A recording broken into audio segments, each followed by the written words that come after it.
বন্ধুরা, তোমাদেরকে একটা জিনিস দেখিয়েছি, যে শাপলা ফুল তোমাদেরকে দেখিয়ে বড়া করা দেখিয়েছিলাম, সেই শাপলাগুলো এখন ভাজা করব।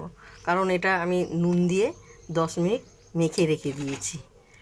হ্যাঁ, এখন এটা আমি নিরামিষ, আজকে শনিবার, নিরামিষ ভাজা করব। কেউ চিংড়ি মাছ দিয়ে ভাজা করলে ব্যাপক লাগে খেতে, কারণ আমি আজকে শনিবার তো আজকে আমি নিরামিষ করছি। দেখো, তেলটা গরম হয়ে গেছে, আমি দিলাম শুকনো লঙ্কা, কালো জিরে। তেলটা গরম হয়ে গেছে, শাপলাগুলো ঢেলে দিলাম।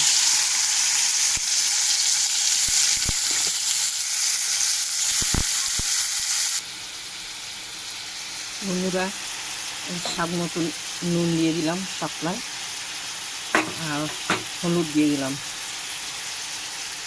এটা ভাজা হবে, প্রথম থেকে তোমরা দেখতে থাকো। শাপলা ফুল ভাজা তোমাদেরকে দেখিয়েছি বড়া করে, শাপলা ভাজাটা তোমাদেরকে দেখাবো। 10-3 মিনিট ঢাকা থাকুক। ঢাকনাটা তুলে দিলাম, ভাজাটা হয়ে এসে স্বাদ মতন একটু চিনি দিয়ে দিলাম। চিনিটা দিলে ভালো লাগবে খেতে। দেখো, খুব সুন্দর, ভেঙে যায়নি। তোমরা সবসময় শাপলাতে একটু নুন মেখে 10-3 মিনিট মেখে রেখে দেবে, তাহলে ভাঙবে না, গোটা গোটাই থাকবে।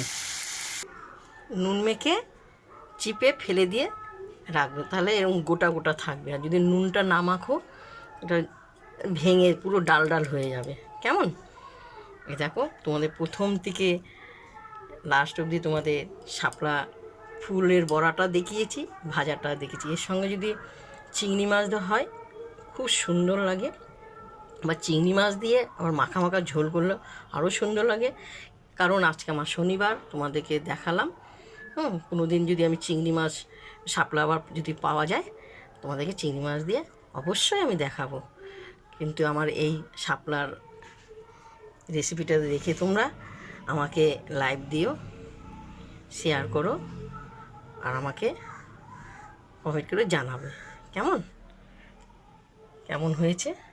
খুব সুন্দর, দু রকম আছে, একটা লাল একটা সাদা। এটা হলো লাল।